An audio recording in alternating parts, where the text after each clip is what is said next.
ओम सहना भवतु सहनो भुनक्तु सह वीर्यं करवावहे तेजस्विनावधीतमस्तु मा विद्विषावहे। नमस्ते सभी को।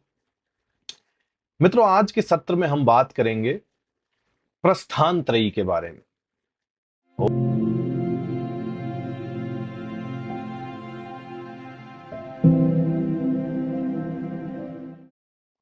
आज का सत्र एक सवाल से शुरू करते हैं।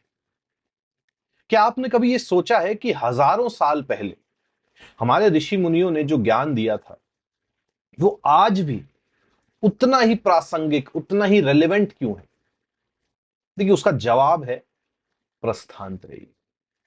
प्रस्थान त्रयी भारतीय दर्शन की, इंडियन फिलॉसफी की वो नींव है, वो फाउंडेशन है जिस पर वेदांत का पूरा महल खड़ा है।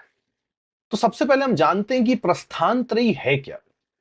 देखिए, प्रस्थान त्रयी दो शब्दों से मिलकर बना है।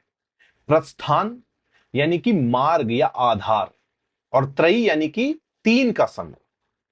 देखिए, सरल भाषा में अगर कहें तो ये तीन पवित्र ग्रंथ जो हमारी इंडियन फिलॉसफी और विशेष करके वेदांत दर्शन का जो मूल आधार है, उनके समूह को हम प्रस्थानत्रयी कहते हैं। ये तीन ग्रंथ कौन से हैं? सबसे पहले उपनिषद, जो कि श्रुति प्रस्थान है, ईश्वर, आत्मा और ब्रह्म का ज्ञान, उपनिषद। इसके बाद श्रीमद् भगवद गीता, जो स्मृति प्रस्थान है, कर्म, भक्ति और ज्ञान का सार। और तीसरा ब्रह्म सूत्र, जो न्याय प्रस्थान है, दार्शनिक तर्क एवं सिद्धांत पर आधारित। तो ये तीन, उपनिषद, भगवद गीता और ब्रह्म सूत्र मिलकर के प्रस्थान त्रयी कहलाए जाते हैं। भारत के देखिए जितने भी प्रमुख वेदांत आचार्य हैं, चाहे आदि शंकराचार्य हों या रामानुजाचार्य हों या माधवाचार्य हों, सबने इन तीनों पर अपनी अपनी टीकाएं लिखी। अब इन पर हम चर्चा करें एक एक करके। प्रथम स्तंभ जो है प्रस्थान त्रयी का, वो है उपनिषद। उपनिषद का क्या अर्थ है? गुरु के पास बैठ करके प्राप्त किया गया ज्ञान। उप, पास, नीचे, शद, बैठना। उपनिषद वेदों का अंतिम भाग है, इसलिए इन्हें वेदांत कहा जाता है। 108 कुल उपनिषद है। मुख्य उपनिषद जो है वो 10 से 13 माने जाते हैं। अयम आत्म ब्रह्म, यह आत्मा ही ब्रह्म है, ये महावाक्य है मांडुक्य उपनिषद का। देखिए, उपनिषदों के मुख्य विषय क्या है? सबसे पहले ब्रह्म, संपूर्ण सृष्टि का मूल कारण और परम सत्य, वह है ब्रह्म। इसके बाद आत्मा। आत्मा है कि हम वास्तव में कौन है, ये शरीर, ये मन, या फिर इन सब से परे कुछ और। इसके बाद मोक्ष। मोक्ष यानी कि दुख से मुक्ति कैसे मिले, जीवन का परम लक्ष्य क्या है। और चौथे हैं महावाक्य, जैसे तत्वमसि, आपने सुना होगा, तत्वमसि अहम ब्रह्मास्मि। ये देखिए गहरी सत्यवाणियां हैं। तुम वही हो, अहम ब्रह्मास्मि, मैं ब्रह्म हूं। उपनिषदों को श्रुति प्रस्थान भी हम कहते हैं, क्योंकि सीधे ईश्वरीय अनुभव से यह आई हुई वाणी मानी जाती। ऋषियों ने ध्यान से इसको सुना और लिखी नहीं गई है, ये सुनने के माध्यम से आगे प्रचलन में है। प्रसिद्ध जो उपनिषद हैं, जिनको हम प्रिंसिपल उपनिषद कहते हैं, वो हैं आपके ईश, केन, कठ, प्रश्न, मुंडक, मांडुक्य, तैत्तिरीय, ऐतरेय, छांदोग्य और बृहदारण्यक। ये आचार्य शंकराचार्य द्वारा मान्य मुख्य 10 उपनिषद कहलाए जाते। इसके बाद द्वितीय स्तंभ जो है प्रस्थान त्रयी का, वो है श्रीमद् भगवद गीता। भगवद गीता, जिसे हम सिर्फ गीता भी कहते हैं। महाभारत जो प्राचीन ग्रंथ है हमारा, उसमें भीष्म पर्व का एक हिस्सा है। भीष्म पर्व का 18वें अध्याय का, इसमें 18 अध्याय हैं भगवद गीता में। 700 श्लोक, यानी कि 700 श्लोक का एक हिस्सा है महाभारत के भीष्म पर्व का, जिसको हम भगवत गीता कहते हैं। कुरुक्षेत्र के युद्ध के मैदान में जब अर्जुन विषाद में डूब जाते हैं, वो दुख में डूब जाते हैं, उनसे उनका धनुष बाण जो है, गांडीव धनुष जो है वो गिर जाता है, तब श्री कृष्ण उन्हें ज्ञान देते हैं और यही ज्ञान गीता कहलाई जाती है। नैनम छिंदंति शस्त्राणि नैनम दहति पावकः। आत्मा को ना शस्त्र काट सकते हैं, न अग्नि जला सकती। गीता के अंदर भी देखिए 3 प्रमुख मार्ग बताए गए हैं, ज्ञान योग, भक्ति योग और कर्म योग। ज्ञान योग क्या है कि सच्चे ज्ञान के द्वारा मुक्ति, यानी कि मैं शरीर नहीं हूं, मैं आत्मा हूं, इस ज्ञान को अनुभव में ले आना, इस बोध को प्राप्त कर लेना, यह ज्ञान योग है।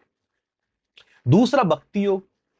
भक्ति योग क्या है? भगवान के प्रति निर्मल प्रेम, समर्पण, जो भगवान के प्रति पूर्ण समर्पण होता है, उसके द्वारा मुक्ति की ओर बढ़ना। तीसरा है कर्मयोग। कर्मयोग है फल की चिंता किए बिना निष्काम भाव से अपना कर्तव्य करते रहना। कर्मण्यवाधिकारस्ते मां फलेषु कदाचन। भगवत गीता स्मृति प्रस्थान कही जाती है क्योंकि ये स्मृति ग्रंथ है। महाभारत जो एक स्मृति ग्रंथ है, उसका एक भाग। उपनिषदों का ही जो ज्ञान है, देखिए उसी को सरल रूप से, व्यवहारिक रूप से, जीवन उपयोगी भाषा में भगवत गीता एक तरह से प्रस्तुत करती है, प्रैक्टिकल एडवाइस। भगवत गीता की विशेषता यह है कि ये केवल सन्यासियों के लिए नहीं है, जो भगवा वस्त्र पहनते हैं या जो जंगलों में रहते हैं, हिमालय पर रहते हैं, उनके लिए नहीं है, हर साधारण मनुष्य के लिए है। वो गृहस्थ हो, योद्धा हो, व्यापारी हो, कोई भी हो, स्टूडेंट हो, भगवत गीता सभी का मार्गदर्शन करती है। इसके बाद तृतीय स्तंभ जो है हमारा प्रस्थान त्रयी का, वह है ब्रह्म सूत्र, जो कि न्याय प्रस्थान है। ब्रह्म सूत्र को हम वेदांत सूत्र भी कहते हैं। इसकी रचना जो है महर्षि बादरायण ने की थी, जिनको हम व्यास भी कहते हैं। टोटल 4 अध्याय हैं इसमें, ब्रह्म सूत्र में, और 555 सूत्र हैं। बहुत ही छोटे छोटे से सूत्र हैं, कभी कभी तो सिर्फ 2-3 शब्दों का ही एक सूत्र है, श्लोक नहीं है, ये सूत्र है। और इन छोटे छोटे सूत्रों के भीतर गहरा अर्थ छिपा है। ब्रह्म सूत्र का जो पहला सूत्र है वह है अथातो ब्रह्म जिज्ञासा। अब इसलिए ब्रह्म को जानने की जिज्ञासा करो। ब्रह्म सूत्र का देखिए उद्देश्य क्या है? उपनिषदों में जो विभिन्न स्थानों पर बिखरा हुआ ज्ञान है, उसे एक कर्मबद्ध तार्किक रूप से ब्रह्म सूत्र के द्वारा प्रस्तुत किया गया। ब्रह्म सूत्र का उद्देश्य यह भी है कि यह सिद्ध करना कि उपनिषदों का संदेश एक सूत्र और सुसंगत है, विरोधाभासी नहीं है। इतने सारे उपनिषद, उनका जो ज्ञान है वह आपस में कैसे एक दूसरे को कॉम्प्लीमेंट करता है। इसके अलावा जो अन्य दर्शन है हमारे इंडियन फिलॉसफी के, सांख्य दर्शन, न्याय दर्शन, बौद्ध दर्शन, इनके मतों का खंडन करके, इनमें जो भी मत बताए गए उनका खंडन करके, उनको तर्क के साथ उनको चैलेंज करके वेदांत की स्थापना जो है करी गई। तो ब्रह्म सूत्र को देखिए हम न्याय प्रस्थान कहते हैं, क्योंकि ये तर्क और न्याय यानी कि लॉजिक के आधार पर वेदांत को सिद्ध करता है। तो वेदांत का एक तरह से एक बौद्धिक रक्षक ब्रह्म सूत्र है। अब देखिए 3 जो हैं, उपनिषद, भगवत गीता और ब्रह्म सूत्र, इनमें परस्पर संबंध क्या है? इन तीनों के अंदर, इन तीनों के बीच में क्या संबंध है? इसको हम एक सुंदर उपमा के साथ समझते हैं। उपनिषद जो है वो एक भूमि है, खेत है, जिसको हम ज्ञान का मूल स्रोत कह सकते हैं। भगवत गीता गाय, उस ज्ञान को, जैसे जो खेत में जो ज्ञान, उसको गाय खाती है, उस घास को चरती है, फिर दूध देती, तो उस ज्ञान को पीने योग्य उस गाय ने बनाया है। और ब्रह्म सूत्र जो है वह एक धागे के समान है, माला होती है, सब मोतियों को चुन चुन करके एक सूत्र में पिरोना। तो ये वेदांत की परंपरा की, जो वेदांत परंपरा, उसकी एक उपमा ये बताई जाती है। इसके बाद देखिए, तीनों परस्पर पूरक है। उपनिषद ज्ञान का मूल उद्यम है। ब्रह्म क्या है वह यह बताता है। भगवत गीता उस ज्ञान को जीवन में कैसे उतारे यह सिखाता है। और ब्रह्म सूत्र जो है वो उस ज्ञान को तर्क से कैसे सिद्ध करें यह बताती। इसलिए तीनों आवश्यक है। केवल आप उपनिषद पढ़ेंगे तो इससे आपको भ्रम हो सकता है। भगवत गीता से व्यवहारिकता मिल सकती है, पर जो एक तत्व की समझ होती है उसकी कमी रह सकती है। और केवल ब्रह्म सूत्र पढ़ें तो वो बिना उपनिषद के वो आपको समझ नहीं आए।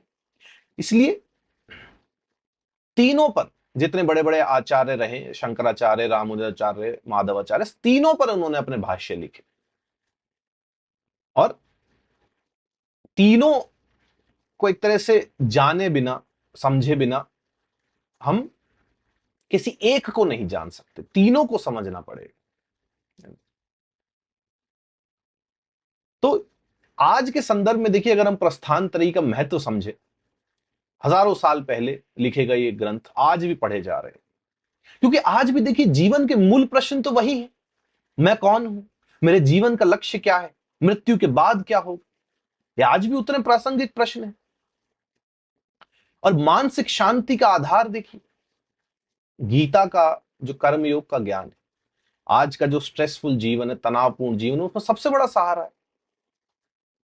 और भारत जो है, भारत की आत्मा है ये प्रस्थान त्रयी। यदि हम इस धरती पर रहते हैं, इस भारतवर्ष में रहते हैं, और हम प्रस्थान त्रयी को नहीं जानते, तो हम भारतीय संस्कृति को नहीं जानते। तो मित्रों, आज के सत्र में हमने प्रस्थान त्रयी को जाना। उपनिषद, भगवत गीता और ब्रह्म सूत्र, वेदांत के तीन स्तंभ प्रस्थान त्रयी, तीनों मिलकर एक संपूर्ण दर्शन बनाते हैं। श्रुति, स्मृति और तर्क का एक ऐसा अद्भुत संगम बनाते हैं।